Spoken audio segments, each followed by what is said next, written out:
욥기 9장 14절부터 35절까지 읽겠습니다. 하물며 내가 감히 대답하였으며 무슨 말을 택하여 더불어 변론하랴.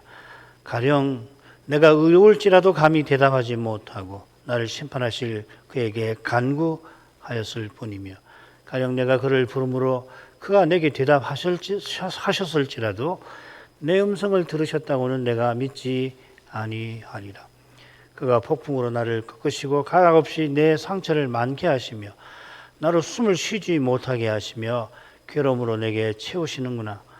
힘으로 말하면 그가 강하시고 심판으로 말하면 누가 그를 호출하겠느냐. 가령 내가 의로울지라도 내 입이 나를 정죄하리니, 가령 내가 순전할지라도 나의 회개함을 증거하리라. 나는 순전하다마는 내가 나를 돌아보지 아니하고 내 생명을 천히 여기는구나. 일이 다 일반이라. 그러므로 나는 말하기를 하나님이 순전한 자나 악한 자나 멸망시키신다 하나니, 호련히 재앙이 내려 도륙될 때에 무지한 자의 고난을 그가 비웃으시리라. 세상이 악인의 손에 붙이었고 재판관의 얼굴도 가리워졌나니, 그렇게 되게 하니가 그가 아니시면 누구이뇨. 나의 날이 체부보다 빠르니 달려감으로 복을 볼 수 없구나. 그 지나가는 것이 빠른 배 같고 움킬 것에 날아 내리는 독수리와도 같구나. 가령 내가 말하기를 내 원통함을 잊고 내 얼굴빛을 고쳐 즐거운 모양을 하자 할지라도 오히려 내 모든 고통을 두려워하오니 주께서 나를 무죄히 여기지 않으실 줄을 아나이다. 내가 정죄하심을 입을진데 어찌 헛되이 수고하리이까. 내가 눈 녹은 물로 몸을 씻고 잿물로 손을 깨끗이 할지라도 주께서 나를 개천에 빠지게 하시니 내 옷이라도 나를 싫어하리이다. 하나님은 나처럼 사람이 아니신즉 내가 그에게 대답함도 불가하고 대질하여 재판할 수도 없고 양측 사이에 손을 얹을 판결자도 없구나. 주께서 그 막대기로 내게서 떠나게 하시고 그 위험으로 나를 두렵게 하지 아니하시기를 원하노라. 그리야 하시면 내가 두려움 없이 말하리라. 나는 본래 그런 자가 아니니라. 빌닷이 엘리바스와 비슷하게 욥을 훈계합니다만은 그 태도를 보면 엘리바스보다 좀 더 거칠고 그 훈계도 엘리바스보다 좀 더 엉성합니다.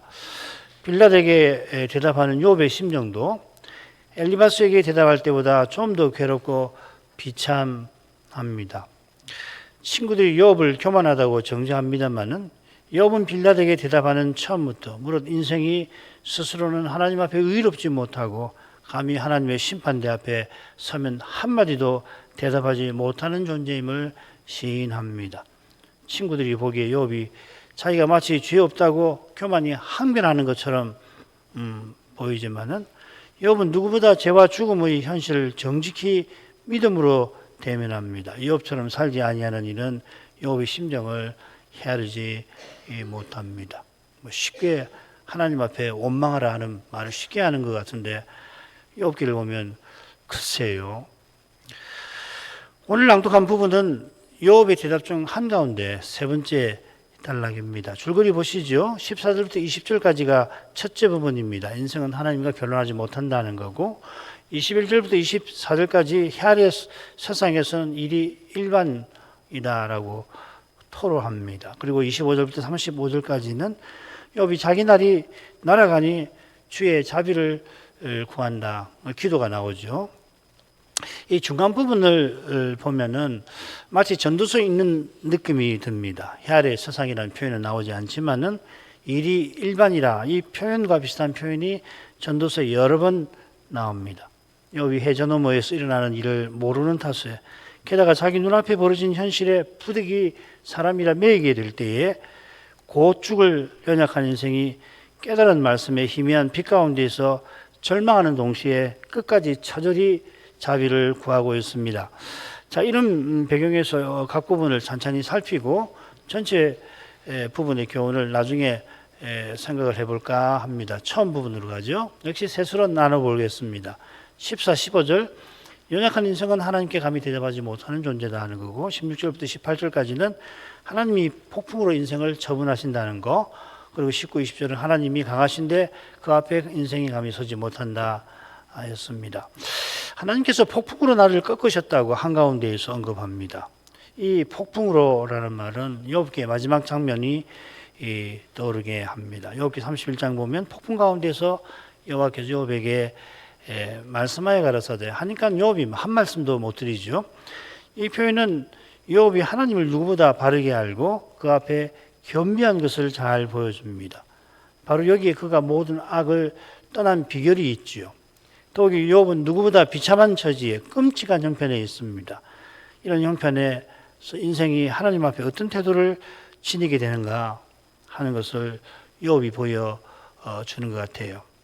이런 점을 놓치면 욥의 친구들처럼 고난받는 신자를 함부로 대할 수밖에 없을 것입니다. 왜 저 모양인가? 쉽게 말하죠. 처음으로 갑니다. 하물며 내가 감히 대답하겠으면 무슨 말을 택하여 더불어 변론하랴. 가령 내가 어려울지라도 감히 대답하지 못하고 나를 심판하실 그에게 간구하였을 뿐이며. 욥이 거듭 내가 감히 대답하지 못한다. 대답하겠으며 감히 대답하지 못하 같은 말이죠. 자기가 거룩하신 하나님 앞에 얼마나 미미한 존재인가를 다시금 시인합니다. 이것은 새 친구가 자기의 태도를 크게 오해한 것을 바로 잡는 겁니다. 빌닷에게 대답하던 처음에 인생이 어찌 하나님 앞에 의로우랴 대꾸했죠. 자기가 거듭 재앙을 겪고서 생애를 저주한 그것이 스스로 하나님 앞에 의롭다는 교만에서 나온 게 결코 아니라고 밝힌 겁니다. 하나님께서 심판하시는 그 앞에 불려갈 때 인생이 감히 자기 의를 내세울 수가 없다고 시인하는 겁니다.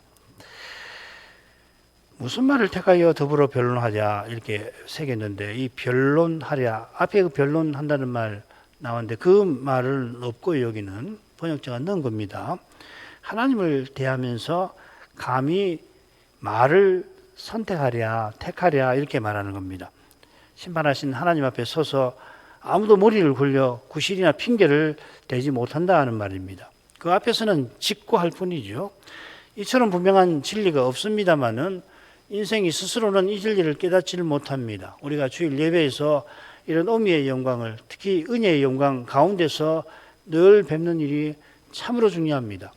하나님이 참된 교회에 계신다는 거 다 고백하는데 깨닫지를 못하면 결국 사람으로 행하는 거라고요. 하나님이 계신다 해놓고서 그 영광을 깨닫지 못하면 그냥 사람이 나오는 거거든요. 친구들이 욥을 훈계하고 정죄하는 이유도 다르지 않습니다. 그들이 형통한 가운데 족장의 권세를 행사하면서 정작 죄와 죽음의 현실은 제대로 대하지 못한 모양입니다. 그 길은 거룩한 빛 가운데에서 열립니다. 말씀의 빛 가운데서 15절은 14절에 이유를 댑니다. 자기가 의로울지라도 감히 대답하지 못합니다. 욥은 사람의 의가 어떤 것인지 잘 압니다. 하나님이 칭찬하실 만큼 욥은 순전한데 욥이 그렇게 순전한 근거는 오직 은혜에 있습니다. 바울도 그리스도께서 우리의 의로움이 되셨다. 고린도전서 1장 30절에 교훈하고 바로 이어서 자랑하는 자는 주 안에서 자랑하라. 이건 자랑하는 자는 주를 자랑하라 이 말로 번역하는 게 좋습니다. 주 안에서 자랑하다 하고 번역할 수 있지만 주를 자랑하라는 말이거든요. 그 주 안에서 자기를 자랑하라는 말이 아니고요. 주님을 자랑하라는 겁니다. 죄인에게 의로움이 되어주신 그 주님을 자랑하라, 의지하라, 찬송하라 이 말이죠. 욥이 이런 진리를 늘 깨달은 까닭에 순전을 지킬 수 있었습니다. 욥이 재앙당한 일을 두고 자기를 의롭다고 말할 때 억울함을 그저 토로하려는 게 아닙니다. 그런 심정이 욥에게 전혀 없다 말할 수는 없겠습니다만은 인생이 누구나 그런 경우에 억울함을 저절로 느끼게 되는데도 중요한 점은 욥이 거기에 갇히지 않는다는 겁니다. 과연 그는 하나님께서 참소하는 사단과 거룩한 전투 벌이시는 데에 쓰실 만한 인물이었습니다. 바울이 스스로는 당장에 떠나서 주와 함께 있을 그 편을 택하겠지만은 교회의 유익을 위해서 자기의 생명을 소진하려고 하는 그런 태도. 자기 개인으로서는 이미 많은 일을 해한 거 아니에요. 빌립보서 같으면 상당히 뒤에 쓴 서신인데요. 남은 생명도 이 교회를 위해서 소진하겠다는 그런 태도가 욥에게 틀림없이 있었을 줄 믿습니다. 이건 이런 믿음으로 살아가는 사람은 아는 거예요. 참된 믿음으로 사는 사람은 사사롭지 않거든요. 하나님과 교회를 위해서 사는 거란 말이죠. 바울이 살아도 정신이 온전해도 하나님을 위해서, 정신이 미쳤어도 교회를 위해서 그런 이야기를 하잖아요. 이런 삶의 태도는 당연히 은혜로 말미암고 메시아 신앙에서 나오는 거예요. 이런 태도에 비추어서 나를 심판하실 그에게 간구하였을 뿐이라 한 말을 보십시다. 우선 간구하였을 것이라고 새겼는데 이렇게 하면 이제 과거에 있었을 법한 일을 상정하고 말하는 건데 지금 그렇게 말하는 거 아닙니다. 그보다는 인생이 자기를 심판하실 하나님 앞에 설 경우에 그분의 자비를 구할 뿐이라 고백하는 겁니다. 우리가 양과 염소에 비유해서 이 사실을 확인할 수 있죠. 양들이 주님의 칭찬을 받는데 자기네가 칭찬받으려 하지 않았다고 아뢰입니다. 먼저 주님께서는 창세로부터 너희를 위하여 예비된 나라를 상속하라, 내 아버지께 상속하라 하면서 내가 줄일 때 너희가 먹을 것을 주었다고 칭찬하셨습니다. 칭찬하신 사실을 인정하지 않았던 이들이 복을 상속하라는 말씀에 당연히 내가 받아야지 그런 생각할 리가 없어요. 우리가 주의 앞에 설 때 이렇게 될 겁니다. 겸양을 떨려고 그러는 게 아니라 당연하니까요. 그런 생각을 그들이 세상 살면서 지닐 수가 없었을 거예요. 날마다 생명과 호흡과 만물을 받아 누리게 하시는 은택에 늘 감사하며 살았던 겁니다. 바울은 자기를 높이는 고린도 지도자들에게 네게 있는 것 중 받지 아니한 것이 무엇이뇨 하고 책망했죠. 이런 책망을 받아 마땅한 이들에게 너희가 사람이 아니리요 하고 꾸짖었던 것처럼 간구할 뿐이라 하는 욥의 말은 주님의 은혜에 감사하는 마음에서 나온 것입니다. 그 다음으로 가죠. 가령 내가 그를 부름으로 그가 내게 대답하셨을지라도 내 음성을 들으셨다고는 내가 믿지 아니하리라. 그가 폭풍으로 나를 꺾으시고 까닭없이 내 상처를 많게 하시며 나로 숨을 쉬지 못하게 하시며 괴로움으로 나를 채우시는구나. 16절 어떠세요? 얼른 이야기 힘들죠, 그죠? 기도 응답에 관한 건데 어떻게 이렇게 말하나? 17, 18절에 붙여서 살펴야 합니다. 그러니까 16절에서 왜 욥이 이 기도를 두고서 이런 말을 하는지 이유가 17, 18절에 나오는 겁니다. 우리가 아까 15절이 14절에 이유라고 하는 것하고 비슷한 줄거리입니다. 그래, 이번에는 17, 18절부터 먼저 생각하고 16절 나중에 보도록 하십시다. 욥은 여호와께서 폭풍으로 자기를 꺾으신다고 토로합니다. 우선 지금도 욥이 과거의 일을 말하는 게 아닙니다. 여기는 17절에는 현재형으로 번역을 했네요. 심판하시는 하나님 앞에 인생이 서는 경우를 설명하고 있는 겁니다. 이 꺾는다라는 말이 구약 성경에 3번 나오는데 한 번은 덮는다 하는 뜻이고요. 다른 한 번이 이것과 비슷한데 저 유명한 창세기 3장 15절 상하게 한다 하는 말입니다. 여자의 후손이 뱀의 머리를 상하게 하고 뱀이 여자의 후손의 발꿈치를 상하게 할 것이라 하셨는데 자, 그런 뜻이라면 이 꺾으신다는 것은 상당한 타격을 가하는 거겠죠. 이는 내 상처를 많게 하시며 하는 표현과 어울립니다. 게다가 이 상처라는 이 표현은 창세기 4장이 나옵니다. 라멕의 노래에서 라멕의 잔인함을 표시하는 문맥에서 나옵니다. 뱀의 후손 라멕이죠. 상처를 자기가 입었다고 사람을 죽여버렸다 하고 노래를 하잖아요. 그걸 노래를 만든 그런 사람입니다. 그러니까 이 어휘의 그 배경을 생각하면 욥이 구상하는 이 표현들을 보면 하나님이 욥을 마치 언약 바깥에 있는 자 대하듯이 하신다 이렇게 말하는 것 같습니다. 이런 내용과 더불어 폭풍으로 여호와께서 친히 세상에 내려오셔서 역사하심을 가리키고 있습니다. 욥은 하나님이 마치 언약 어긴 자처럼 자신을 심판하려고 강림하시는 듯이 말하는 겁니다. 숨을 쉬게 못하게 하시고 괴로움으로 내게 채우신다는 표현도 문맥에 어울립니다. 치명적인 타격을 가하셔서 상처가 많은데 그 상처에서 회복되지 못하도록 함으로 괴로움이 가득하게 하신다는 겁니다. 까닭없이라는 말도 욥의 괴로움이 묻어나는 말이죠. 욥이 과거 일을 말하지를 않습니다. 아까 말씀드린 것처럼 과거 일을 말하는 게 아니고 하나님 앞에 설 경우를 말하는데 실은 우리가 이 대목에서 욥의 비참하고 끔찍한 과거 일을 자연히 떠올리게 되죠. 그 일이 욥의 과거에 일어났지만 욥의 현재를 괴롭게 만듭니다. 더구나 현재가 시간이 갈수록 욥의 고난이 깊어집니다. 해 저 너머에서 일어나는 일을 욥이 알지 못하는 까닭에 해 이 아래에서 일어나는 일들이 더욱 괴로운 겁니다. 믿음의 갈등이죠, 그죠? 이런 내용을 비춰서 욥이 16절에서 말하는 바를 헤아려 보십시다. 욥이 자기가 기도하여 응답받았던 날들을 받았다고 생각하던 일에 관하여 의심이 드는 겁니다.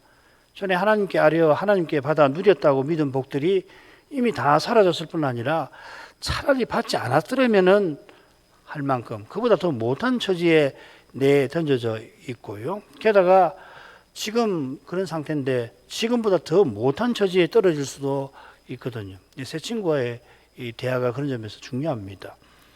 하나님께서 이렇게까지 비참하게 나를 만드시려고 전에 나에게 복을 주시는 척 하셨단 말인가? 혹시 그런 건 아닌가? 이런 생각이 그 영혼이 시달렸을 것입니다. 저는 그런 생각이 들어요. 어떻게 이렇게 해서 이렇게 되면 신자의 믿음이 흔들리거든요. 하나님이 나를 이렇게 비참하게 만들려고 나를 믿게 하셨단 말인가? 이런 삶을 살아오게 하셨던 것인가? 그런 생각이 들 때가 있어요. 그럼 참 힘들죠. 이 믿음이 흔들리는 거기에 이 고난의 고난다움이 있습니다. 고난의 무게가 있는 겁니다.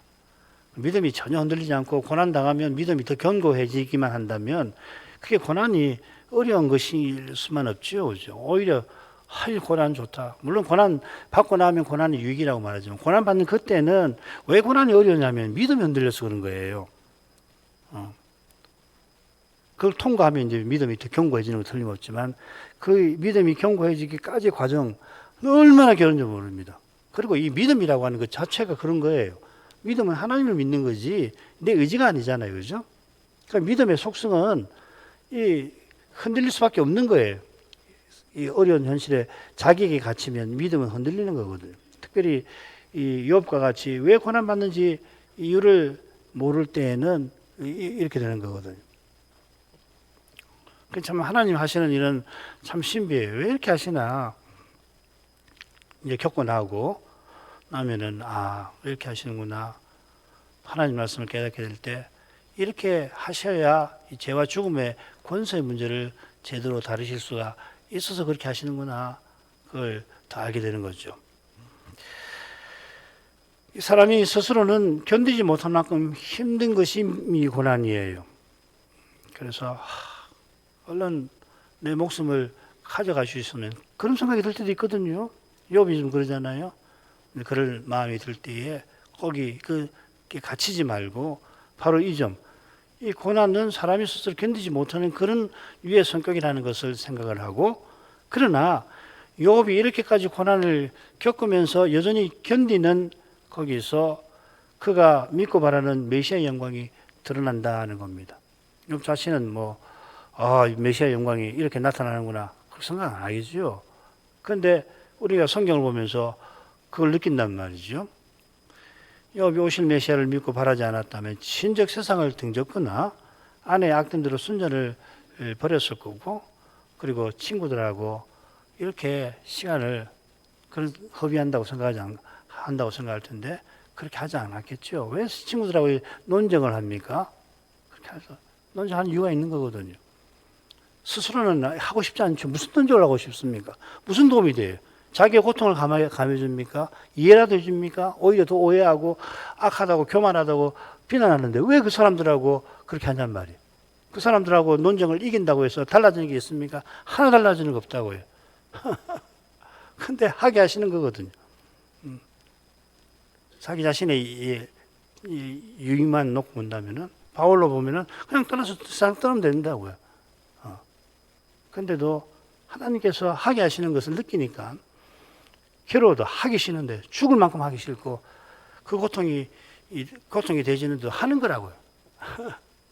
그래서 고난이죠. 이 고난을 겪어보면 무슨 말 하는지 제가 지금 김 목사 뭐 이야기하는지 딱 알아채 주시겠죠. 그런 겁니다. 19절 힘으로 말하면 그가 강하시고 심판으로 말하면 누가 그를 호출하겠느냐. 가령 내가 의로울지라도 내 입이 나를 정죄하리니 가령 내가 손전할지라도 나의 표기함을 증가하리라. 19절은 여호와의 힘과 심판에 관한 내용인데 비슷한 내용이 9장 2절부터 4절에 나왔습니다. 4절 특히 보십시오. 하나님이 마음이 지혜로우시고 힘이 강하시니 교만한 자가 하나님을 거역하지 못하고 형통치 못한다고 그랬죠. 20절 처음에 보면은 내가 의로울지라도 라고 했는데 9장 2절에도 마찬가지 인생이 어찌 하나님 앞에 의로우랴 이렇게. 그러니까 9장 2절부터 4절이 첫째 단락이고 지금 우리가 살피는 게 셋째 단락인데 같은 주제가 여기서 다뤄지고 있는 겁니다. 이게 이제 줄거리의 묘미죠. 그죠? 그리고 첫째 단락과 셋째 단락 사이에 창조주께서 진노하심을 욥이 밝히지 않았습니까? 그 진노하시는 하나님께서 아울러 힘이 강하시다면 아무도 거스르지 못하겠다 하는 겁니다. 그처럼 이런 하나님을 재판에 감히 누가 호출할 수 있습니까? 하나님이 만왕의 왕으로서 심판하십니다. 그런 하나님을 누가 감히 재판에 불러서 세울 수 있습니까? 언론 봐서 조금 비슷한 일을 사탄이 욥을 참수할 때 하려 한 겁니다. 사탄이 욥을 칭찬하시는 하나님께 감히 이의를 제기했습니다. 욥이 하나님을 경외하는 것은 하나님이 온갖 복을 주셨기 때문이라는 겁니다. 하나님께서는 온갖 복을 주신 것에 더하여 더 중요한 것은 하나님을 믿게 하신 거 아니에요? 바로 하나님께서 믿게 하신 이게 사단이 지독하기 싫어서 참수하는 거잖아요. 그렇지만 사탄이 하나님을 비호석에 세우지 못합니다. 세우고야 싶겠지만은 감히 하늘로 전해서 감히 시도 못하죠. 어떻게 하나님을 재판석에 세웁니까? 그런데 현대인은 이 무모한 일을 시도합니다. 얼마나 우리 현대인이잖아요. 그죠? 우리 현대인은 이런 의식을 교육받아요. 이런 교육을 받아서 이런 의식에 젖기가 굉장히 쉽습니다. 현대인만 아니라 고대인도 똑같이 타락한 존재라 그리하려 할 겁니다. 욥이 하나님을 호출함에 관하여 말하는 것은 그런 무모한 시도가 부패한 본성에서 얼마든지 일어날 수 있음을 암시하는 걸 겁니다. 자, 여기 이 점에 비춰서 20절 보십시다. 2절만 따로 읽으면 욥의 말을 이해하기 힘듭니다. 하나님을 자기 법정에서 인간의 법정에서 비호석에 세울 수 없듯이 하나님의 법정에서 비호석에 서면은 자기가 아무리 어렵다 할지라도 스스로 자기를 정죄하게 될 것입니다. 이사야가 우리의 의는 다 들어온 옷과 같아 했죠. 사람이 행한 선행이나 의로움, 특별히 우리 의라고 하는 율법 행함인데 사람을 하나님께 가까이 가게 하게 못한다는 뜻이죠. 사실 사람이 선행으로 하나님께 가까이 할 자격을 얻었다고 하는 태도가 어떤 악행보다 악하지요. 만일 19절에서 욥이 하나님을 호출하는 그 교만한 태도로 내가 순전하다 했다면 그는 폐괴한 게 틀림없습니다. 이 폐괴하다는 말은 정직한 것을 굽게 하는 겁니다. 이렇게까지 욥이 19절과 20절을 붙여 말한 것이 아니라고 한다면 굉장히 센 해석인데 조금 저는 너무 강한 것 같아서 아니라면 하나님 은혜로 우리가 순전하다 할지라도 순전한 우리에게 부패한 본성이 남아있는 그 사실을 하나님 앞에서는 숨길 수 없다고 말한 것 같아요. 이게 좀 더 나은 것 같습니다. 그 다음으로 가죠. 나는 순전하다마는 내가 나를 돌아보지 아니하고 내 생명을 천히 여기는구나. 일이 다 일반이라. 그러므로 나는 말하기를 하나님이 순전한 자나 악한 자나 멸망시키신다 하나니 호련히 재앙이 내려 도륙될 때에 무지한 자의 고난을 그가 비웃으시리라. 세상이 악인의 손에 붙이었고 재판관의 얼굴도 가리워졌나니 그렇게 되게 하니가 그가 아니시면 누구인요? 이 부분은 방금 누가 그분을 호출하겠느냐는 고백에 비추어 살펴야 합니다. 어떤 주석가는 이 부분의 제목을 건전한 주석가 같은데 하나님은 불의하시다 이렇게 붙여놨더구만요. 욥이 이 하나님 불의하시다고 항의를 하고 있다는 겁니다. 얼른 읽으면 이 제목이 적절해 보일 수도 있겠습니다. 그러나 자기가 의롭고 순전할지라도 하나님의 법정에서는 죄인이라 자백할 수밖에 없다고 방금 욥이 시인했습니다. 자기가 재앙받는 이유를 자기는 도무지 알지 못하지만 자기가 알지 못한다 해서 그 이유가 없어지는 건 아닌 겁니다. 게다가 인생에 하나님을 믿는 것이 은혜에 속하듯이 사람이 타락하여 망하는 것도 궁극적으로 그분의 결정과 처분에 속합니다. 이게 바울 사도가 언약과 애정의 관계를 로마서에서 다루면서 강조한 주제 중 하나지요. 로마서 9장에서 인용하겠습니다. 20절부터 23절. 이 사람아, 네가 뉘기에 감히 하나님을 힐문하느뇨. 지음을 받은 물건의 지은 자에게 어찌 나를 이같이 만들었느냐 말하겠느뇨. 토기장이가 진흙 한 덩이로 하나는 귀 쓸 그릇을, 하나는 천이 쓸 그릇을 만드는 권이 없느냐. 만일 하나님이 그 진노를 보이시고 그 능력을 알게 하고자 하사 멸하기로 준비된 진노의 그릇을 오래 참으심으로 관용하시고, 또한 영광 받기를 예비하신 바 긍휼의 그릇에 대하여 그 영광의 부유함을 알게 하고자 하셨을지라도 무슨 말 하리요. 우리가 조금만 생각해봐도 토기장이와 토기의 간격이 창조주와 피조물의 간격보다 크지 않습니다. 우리는 쉽게 하나님의 형상이니 소위 공유적 형상, 하나님과 우리가 서로 함께 갖는, 똑같지는 않지만 그러나 함께하는 속성들, 예를 들면 생각하는 거라든지 뭐 추론하는 거라든지 뭐 이런 거죠. 도덕적인 속성들을 들어서 하나님이, 인생이 하나님과 비슷하다고 생각하는 경향이 있습니다만은, 그런 생각보다 하나님이 얼마나 높으신지 실은 헤아릴 길이 없는 겁니다. 가령 인류가 오랫동안 하늘의 별들이 완벽한 구체고 완벽한 운운동을 한다고 생각을 했지요. 그런데 실제로 관찰을 해보니까 별들이 대체로는 둥글긴 하지만 엄밀하게 구체가 아니고 울퉁불퉁한데 그게 무슨 완벽한 구체예요?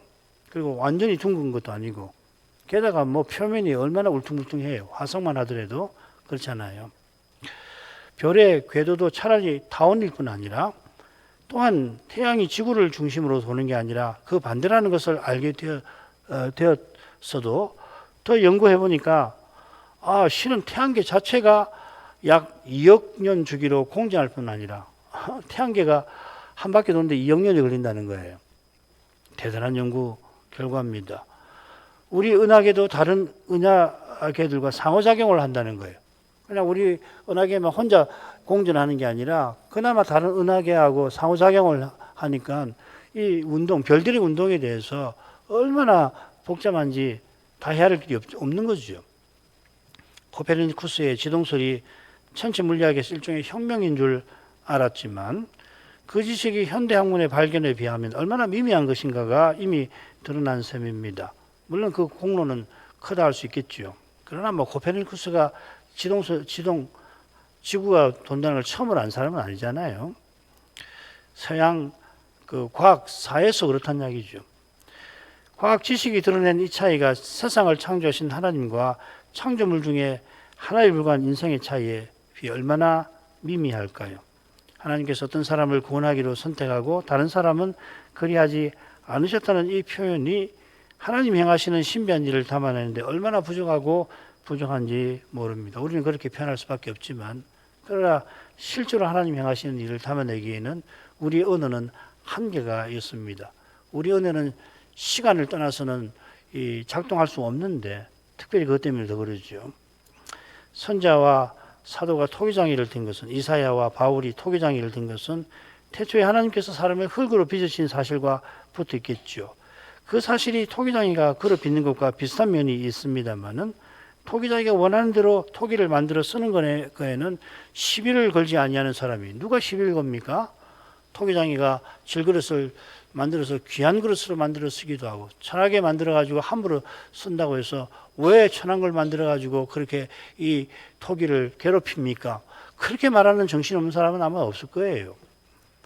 그런 사람이 하나님께서 원하시는 대로 처분하시는 이유는 감히 옳고 그름을 운운하는 것이 얼마나 어리석고 또 교만한 것인지를 일깨우려 하는 겁니다. 우리 안에도 있습니다. 우리 현대인이기 때문에 이런 식의 태도가 우리에게 있어요. 특별히 이제 고난 문제, 아까 그 C.S. 루이스 책을 잠시 각주에 달았는데, 이 고난 문제를 가지고서 왜 하나님이 이러실 수 있느냐? 그 악하신 거 아닌가? 뭐 이런 거죠. 사람이 아무리 지식이 많아지고 아무리 기술이 뛰어나서 당장이라도 누구 말처럼 신과 같이 불멸할 것처럼 말할지라도 하나님은 여전히 우리 생각보다 무한히 크시고 또 그 행하시는 일은 여전히 높고 신비할 것입니다. 이처럼 거룩하신 하나님 앞에 인생은 겸손해야 합니다. 그분의 긍휼과 자비와 선하심과 사랑과 은혜를 구해야 합니다. 자, 이런 내용에 비추어 욥이 이 부분에서 뭘 말하려고 하는지 살피겠습니다. 욥은 자신의 순전함을 말하면서 내가 나를 돌아보지 아니하고 내 생명을 천히 여긴다 합니다. 빌닷은 하나님께서는 순전한 자를 버리지 아니하신다고 장담을 했습니다마는 욥은 자기가 순전할지라도 악한 자와 다를 바 없는 처지에 놓였다 자절합니다. 하나님께서 자기를 버리신 것 같으니 그런 자신을 욥은 돌아볼 마음이 생기질 않습니다. 저는 살고 싶지 않습니다. 욥의 그런 마음에서 일이 다 일반이라는 말이 투명하게 나옵니다.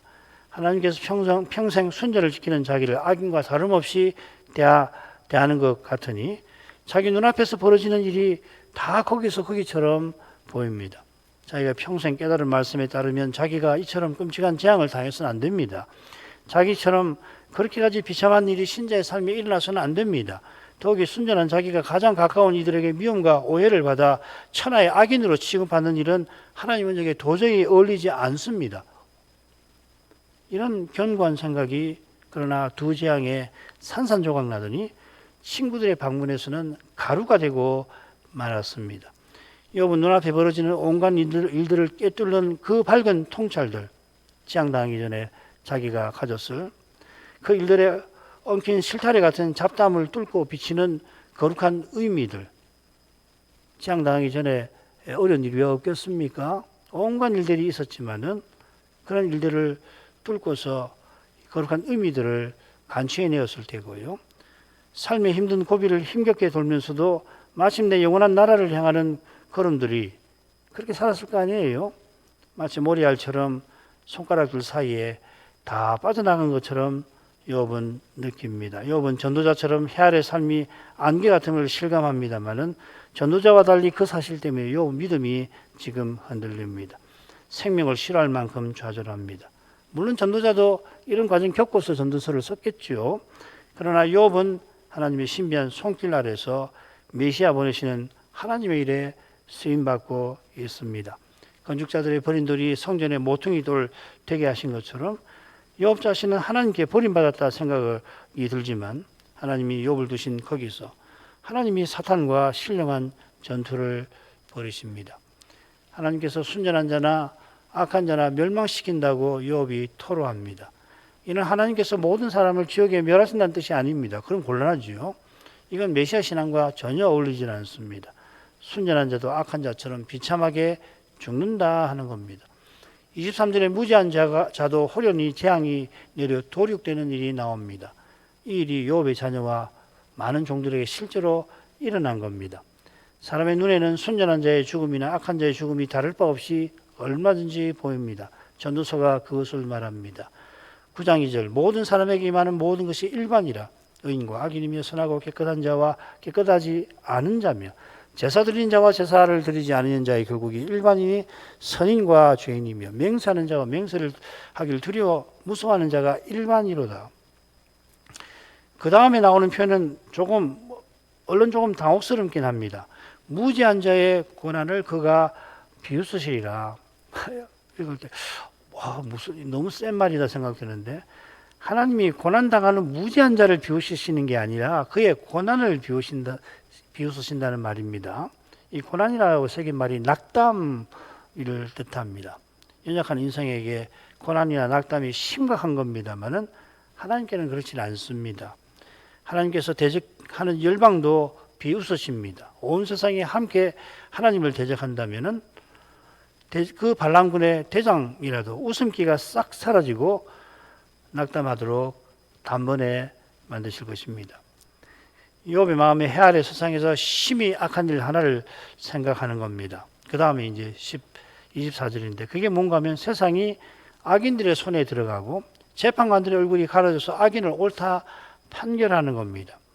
이런 현실을 두고 전도자는 해 아래에서 차라리 나지 않는 것이 제일 낫다 일가를 하죠. 바로 그 이야기입니다. 해 아래에서 학대하는 일. 하나님께서 신비한 경륜을 따라서 이런 일도 세상에 벌어지게 하십니다. 심지어 배도하는 교회가 참된 교회를 핍박하는 일도 일어나게 하십니다. 이건 뭐 악한 재판장이 이 의인을 판결해서 죄받게 하는 것보다 더 심각한 거 아니에요? 더욱이 적그리스도가 자기를 경배하지 않는다고 며칠은 죽이는 그런 일도 있을 거라고 예고하셨습니다. 죄가 가장 죄되는 바로 그 순간에 그 적그리스도 시대일 텐데 하나님께서 죄의 권세를 철저히 부수실 것입니다. 이미 하나님께서 그리스도의 십자가에서 그와 같이 신비한 승리를 거두셨습니다. 교회사에 헤아릴 수 없이 많은 순교가 있었는데 어떤 이들은 분명, 모두는 아니겠지만 상당히 많은 이들은 분명 기꺼이, 심지어 어떤 이는 기쁨으로 그 죽음을 받아들였습니다. 이는 하나님이 하신 일이 틀림없습니다. 욥이 지금은 그런 기쁨이 아니라 괴로워하며 헤아려 악한 일을 토로합니다. 이런 토로는 필시 자기가 겪은 일이 그만큼 악한 일임을 고통스러워하는 마음에서 나온 겁니다. 그의 괴로운 심정은 이 셋째 단락에 하나님의 성호가 전혀 나오지 않은 점에서도 드러납니다. 이 부분에 하나님이 나오지 않아요. 22절, 32절에 우리말 성경에 하나님이 나오지만 이거는 번역자가 색에 넣은 겁니다. 하나님이 안 나옵니다. 그분이라고 나오죠. 나중 기도에는 당신이 나옵니다. 기쁨으로 순교한 이들도 믿음의 시련을 반드시 통과했을 것이듯이 욥도 지금 누구보다 시련의 벌건 도가니를 통과하고 있습니다. 아울러 그는 매우 어려운 처지지만 하나님의 위대한 전쟁터를 걸어가고 있습니다. 거룩한 사령관께서 이 약한 군사를 돌보실 뿐 아니라 중요한 전투에 귀히 쓰십니다. 이런 여호와께서 마침내 욥이 바라던 대로 여호와의 종으로 세상에 오시고 친히 시험받아 고난받아 주셔서 시험받는 우리를 능히 도우시는 것입니다. 이만큼 하지요? 기도 좀 올리겠습니다. 빌닷의 훈계가 엘리바스보다 거친 만큼 욥의 대답도 이전 대답보다 거친 것 같습니다. 말들이 강하죠, 그죠? 얼른 욥의 말이 오해를 불러일으킬 수 있습니다만 그가 얼마나 심하게 오해받은 그 상황을 고려하면 그 상황을 그가 얼마나 믿음으로 대면하려 실험하는가 하는 것을 우리가 알게 됩니다. 욥이 이런 상황에 휩싸여서 전도자처럼 헤아려 세상이 안개와 같음을 말하면서도 전도자와 달리 믿음의 시련에 힘겨워합니다. 이게 연약한 인생의 모습입니다. 그러나 그런 모습을 통하여 하나님의 신비한 영광을 드러내십니다. 우리가 욥기에서 그것을 보아야 하는 겁니다. 욥이 더는 견디지 못하고 어느 주석가 해설처럼 하나님께서 불의하시다고 불평하게 될 것 같은데 하나님이 그를 붙드시고 오히려 메시아 보내시는 일에 써 주셨습니다. 이런 하나님께서 약속대로 세상에 오셨고 욥처럼 시험받는 욥과 비교할 수 없는 처지에서도 넘어지기 쉬운 이런 우리를 도우시려고 회개 세례 받으시고 광야에서 마귀에게 시험받아 주셨던 겁니다.